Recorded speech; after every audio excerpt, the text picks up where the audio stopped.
Buenos días. La Biblia. ¿Un libro o una colección de libros? Mejor esto segundo que decimos.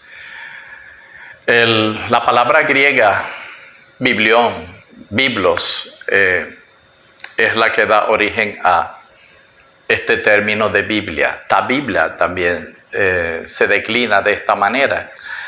Y significa eso, Biblia, libros. Esta palabra a su vez ha dado origen a la palabra biblioteca. Por eso es una biblioteca. En este caso, la biblioteca o la Biblia católica contiene 73 libros. Por lo menos eso es lo que dice el canon católico, porque hay otros cánones que no son católicos, otras iglesias protestantes, que se diferencian con menos libros, quizás 6 o 7 libros menos que el canon católico. Escrita en griego, hebreo y arameo. No el griego, indudablemente, que se habla actualmente en Grecia, no el hebreo, así perfectamente que se habla en Israel, porque nosotros sabemos que los idiomas y que las lenguas dan giros, lo que llaman los autores neologismos. Si leemos, por ejemplo, en español las cartas de Simón Bolívar, que es el español de una época colonial, vamos a ver que ese español es tan distinto al que quizás nosotros estamos hablando actualmente. Cuando nace como tal, en el siglo XV, en el año 1452, por el alemán Johann Gutenberg. Fue el primer libro que salió de una imprenta, el primer libro que se imprimió en todo el mundo. Lo que significa que llevamos más o menos 5 o 6 siglos con la Biblia. ¿Y qué pasó durante los 15 primeros siglos? Hablamos de papiros, hablamos de rollos, pero no era algo asequible. ¿Cómo hacían los cristianos? Los cristianos no iban predicando o evangelizando de casa en casa, de pueblo en pueblo, con la Biblia en la mano, porque no la tenían en esos 15 primeros siglos. Entonces tuvieron que creer en la palabra oral. Se hablaba de boca a oreja y así. Entonces los apóstoles, que fueron los primeros junto con aquellos 72 discípulos que conocieron y que escucharon a Jesús, tuvieron a su vez discípulos y estos a su vez discípulos, y así se fue transmitiendo la palabra de Dios de manera oral. Hay muchas cosas que se decían durante estos siglos que no aparecían acá, porque primero tuvo que la palabra existir de manera oral para que luego fuera de manera escrita. El mismo Evangelio de Juan, al finalizar su Evangelio, dice: muchas otras cosas dijo e hizo Jesús que no aparecen en este libro. Lo dice el mismo libro de Juan. Entonces no está toda la palabra de Dios. Es imposible que toda la palabra de Dios pueda estar en un libro. Es imposible que la palabra tuya sea recogida desde que empezaste a hablar hasta el día de tu muerte en un solo libro.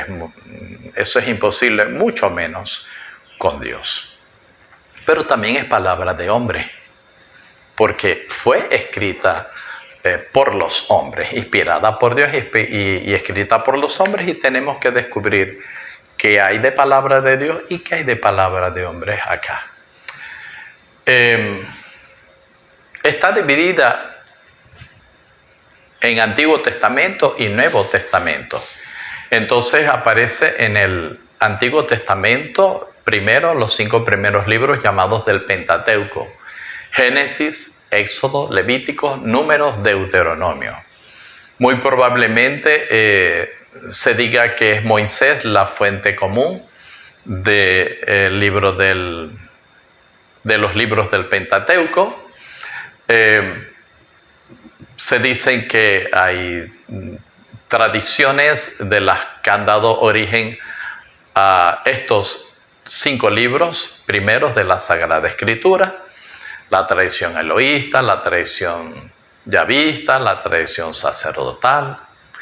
Bueno, después tenemos los libros históricos, a saber son el libro de Josué, el libro de los jueces, el libro de Ruth, el primer libro de Samuel, el segundo libro de Samuel, el primer libro de los reyes, el segundo libro de los reyes, el primer libro de Crónicas, el segundo libro de Crónicas, el libro de Esdras, Nehemías, Tobías, Judith, Esther, primera de Macabeos y segunda de Macabeos. Luego tenemos los libros sapienciales o libros de la sabiduría. Son estos: el libro de Job, los Salmos, los Proverbios, el Eclesiastés, el Cantar de los Cantares, el libro de sabiduría y el Eclesiástico. Luego tenemos un buen número de libros llamados los profetas: Isaías, Jeremías, Lamentaciones, Baruch, Ezequiel, Daniel, Oseas, Joel, Amós, Abdías, Jonás, Miqueas, Nahum, Habacuc, Sofonías, Ageo, Zacarías y Malaquías.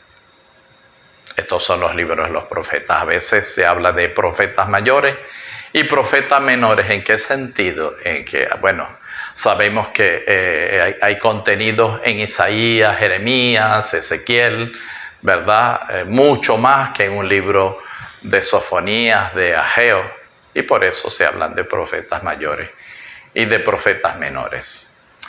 Bueno, luego pasamos al Nuevo Testamento y encontramos los 4 primeros libros del Nuevo Testamento como los libros más importantes en toda la Sagrada Escritura, que son los Evangelios: Mateo, Marcos, Lucas y Juan. Mateo, Marcos, Lucas y Juan tienen fuentes comunes y por eso se llaman evangelios sinópticos, porque tienen más o menos una misma sinopsis. Y el evangelio de Juan pues es otra cosa. Juan podemos ubicarlo junto con sus cartas como en un cuerpo de Juan o cuerpo juaneo.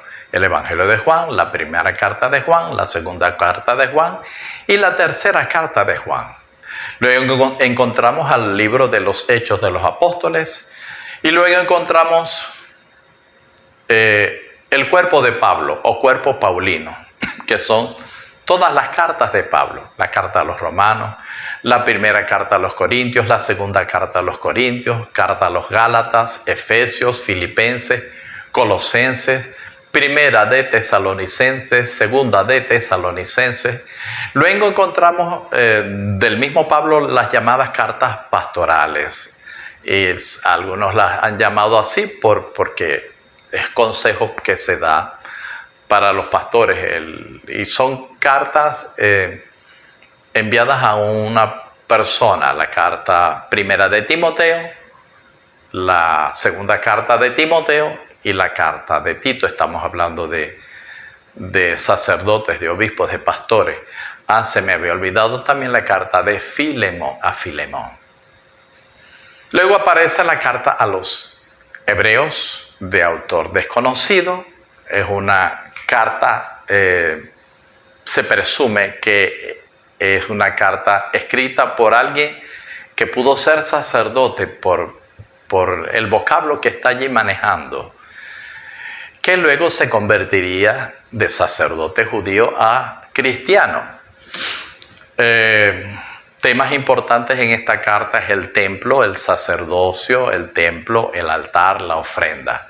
Y por último entonces tenemos el libro del Apocalipsis o libro de las revelaciones. Anteriormente, como el libro del Apocalipsis aparece enunciado que su autor es Juan, entonces algunos llegaron a ubicarlo en el cuerpo de Juan, pero la manera en cómo se escribe el libro del Apocalipsis es tan distinta a la de los evangelios y la carta de Juan, entonces por eso se coloca como libro aparte. Bien, esto es un vistazo general a lo que es la Sagrada Escritura y te invito a que sigamos profundizando en futuros videos y tips acerca de la palabra de Dios. Amén.